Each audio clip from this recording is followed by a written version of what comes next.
Hey, boys and girls, welcome to week 5 of computer class. This week's topic is parts of a computer system. Before we get on to that topic, though, let's answer a question. What is a system? Well, for us, the answer is going to be that it's a bunch of parts that are connected together, but when they're put together properly, they can do a job for us. They make some machine, maybe, and that machine can do something for us. Let's take a look at some systems that you already know and see how they're set up. So here's one that you use it all the time. It's called the respiratory system. It's how we breathe. You can see it's made up of a whole bunch of different parts. And of course, those parts need to be connected and connected properly in order for us to be able to breathe. Any one of them isn't working right, and then we don't breathe well or not at all. Another system that you've seen all over the place is cars. Cars are actually huge, complex systems made up of smaller systems. You can see the names of some of them next to the little colored dots. The fuel, the brakes, the engine, the exhaust, all of those things have to work together properly. And each of those little systems is made up of parts, and they need to be connected properly and working properly. And obviously the car is something that does a lot of jobs for us. So let's get to the computer now. Here's a picture of a basic computer system. We're going to talk about some of the parts and what they do. And then also for some of them, we'll decide, are those parts input devices or output devices? And that means, do we use them to put information in and give commands, or does the computer use them to give information back out to us?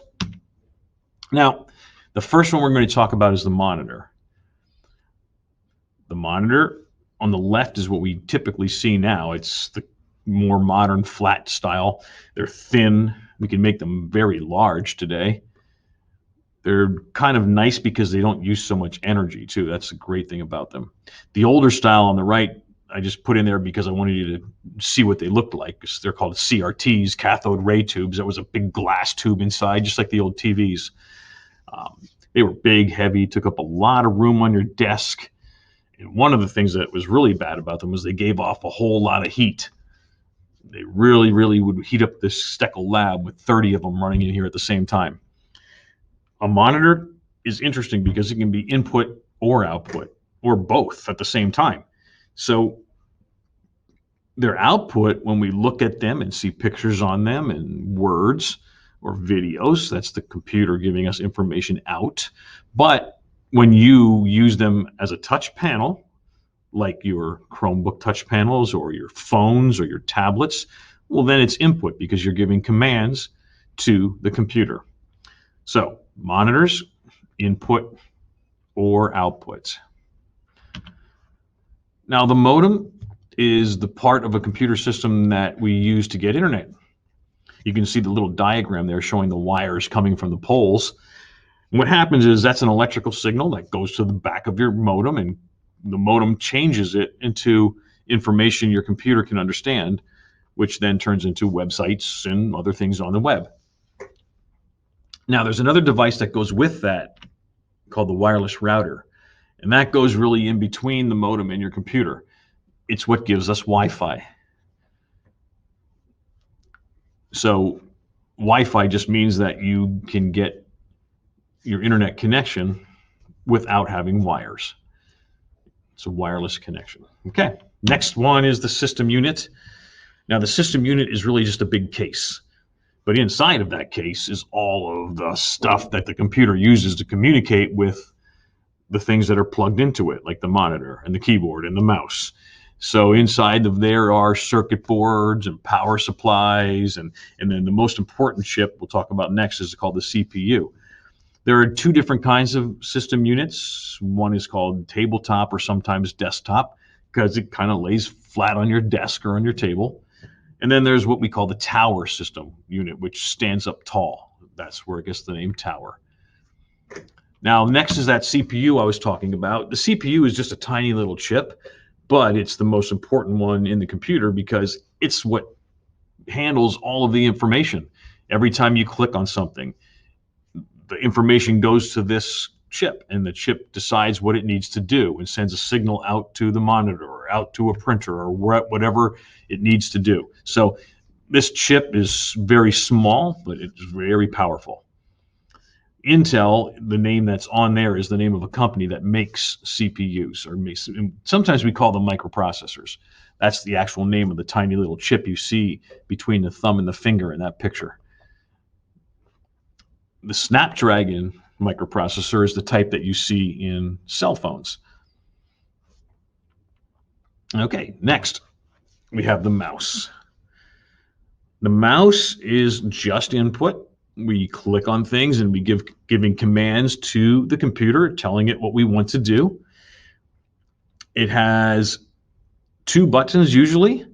Some of the gaming mice have more buttons, but usually there's only 2, a left and a right, and then there's a little roller in between to scroll with. Now there are 2 basic kinds of mechanical mouse, which you don't see really anymore, but there's a nice picture of one that shows the opening in the middle, the big hole, and there's a little round ball that goes in there and rolls around, and that's what makes the mouse move on your screen. It also had an older style connector that you can see in the top there called the PS2 connector. Most computers today have an optical mouse like you see on the bottom. There's an LED in the bottom, and that's a little light that moves around and makes the cursor or arrow move around on your screen. Most new devices like a mouse or a keyboard use that connector on the bottom today. It's called a USB connector, and there are different types of USB, but they basically look just like that. The mouse, again, is just input. Speakers. Have to have speakers, right? Speakers' job is to give us sound. It's output. The music or sound, whatever it happens to be, comes out of the computer through the speakers. I have 2 different kinds of speaker systems there. One is a basic one, and one is a larger one that has a subwoofer and a whole bunch of speakers. And gamers use those, or people get them to watch a lot of movies on their computer, so it sounds good. The subwoofer gives you all those deep bass sounds to the music. So speakers, again, are only output. Music sound comes out of the speaker.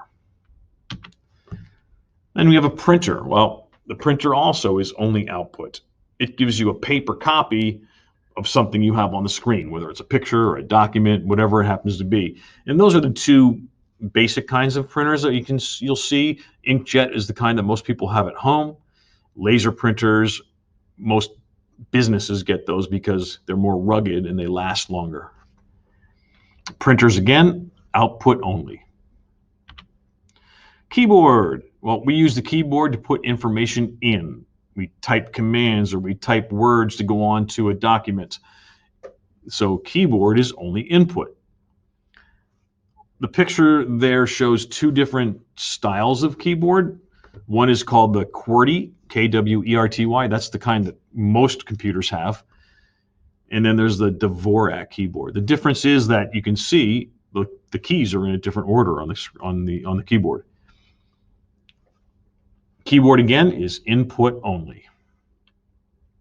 So that's the end of all the parts of a computer system. The last thing I wanted to show you was the inside of, we'll call it a cell phone now, but really it's a computer.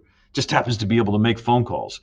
So this is the inside of an iPhone. I believe this is an iPhone 10. I can't remember which one it is, but it's either the 10 or the 11.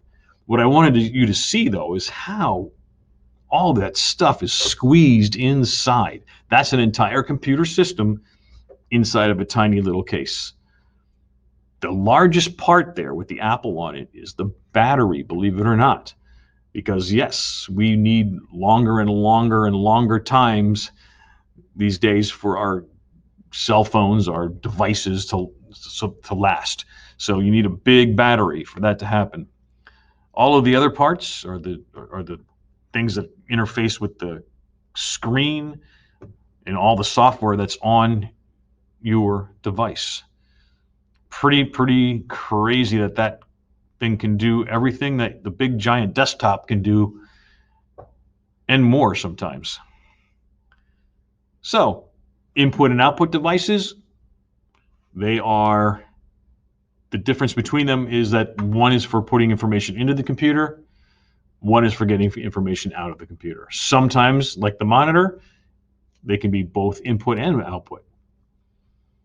What is a computer system again? It's a bunch of parts connected together, just like any system. And when you connect them together properly, they can do some jobs for us.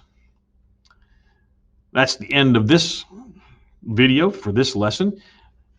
Next thing you would have to do is go on and answer the questions in the assignment. So I will say goodbye and see you next week.